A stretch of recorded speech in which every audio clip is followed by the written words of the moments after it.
I want to talk to you today about a girl named Sophie who dreams of going places, literally and metaphorically, but finds herself stuck in a small English town in the 1970s. A.R. Barton's short story, Going Places, is on your CBSE Grade 12 syllabus, and I'm here to help you understand not just what happens in the text, but why it matters. So let's go, and I mean really go, into this story about adolescent fantasy colliding with working-class reality.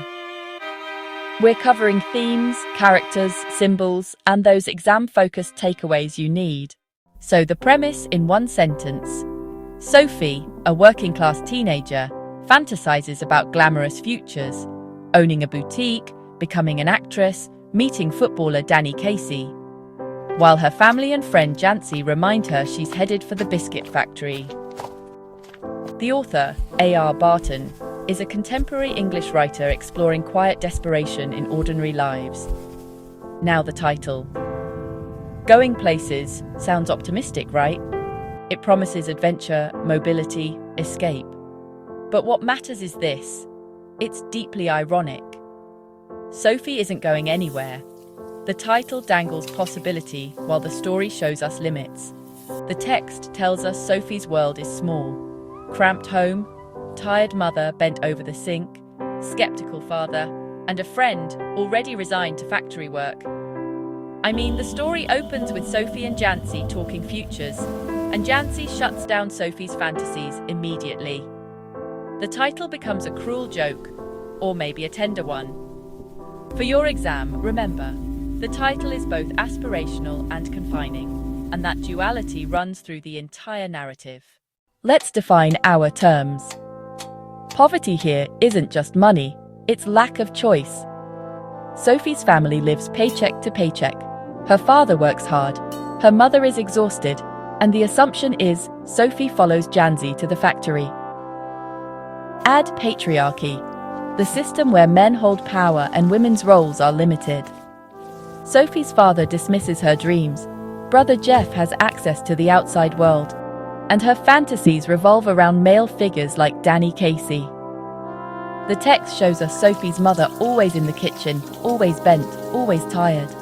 That image speaks volumes about gendered labor and limited horizons. So how do these themes connect to Sophie? Her dreams are her only rebellion, but they're also a trap. She imagines meeting Danny Casey, owning a boutique, but none include a plan.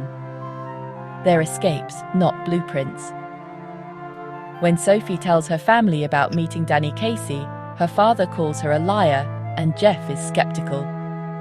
The story asks, what happens when dreaming is your only freedom?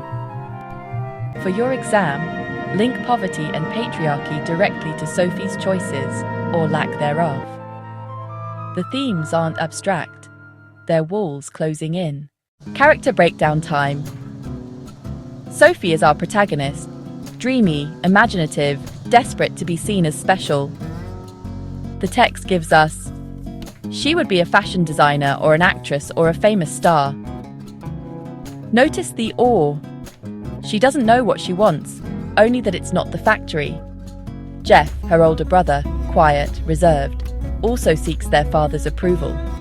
And Sophie envies his mobility beyond home. She sees him as a doorway to the outside world. Derek isn't innocent. He mirrors patriarchy, seeking their father's approbation. The father, practical, skeptical, embodying working-class realism. He says, she's always dreaming, and his dismissal hurts. The mother is exhausted, resigned, a symbol of what Sophie might become. Jansie is the pragmatic friend who's accepted her fate. She tells Sophie, you're not sensible. Now Danny Casey.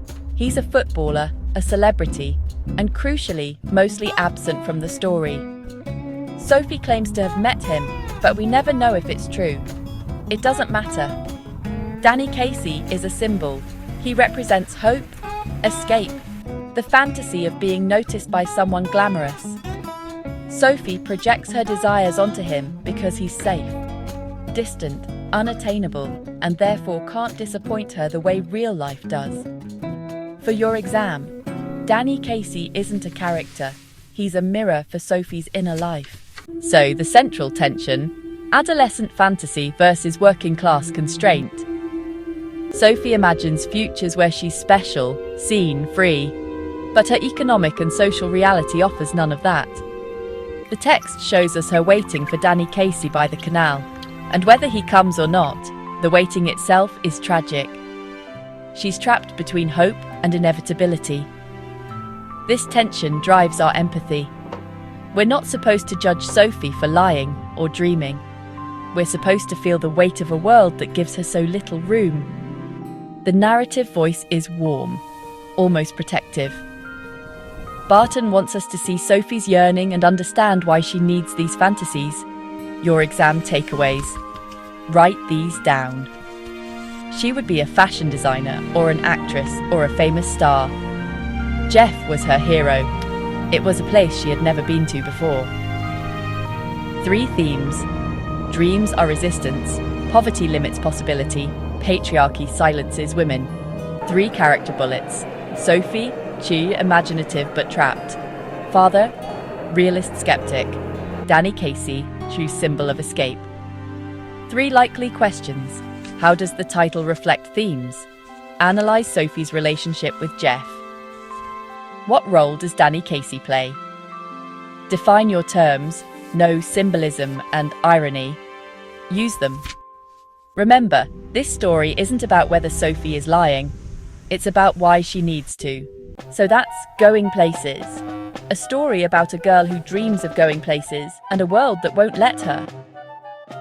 I hope you see Sophie now not as a liar or a fool, but as someone trying to survive a reality that offers her nothing. Use the themes, know your characters, and don't forget the irony of that title. You've got this.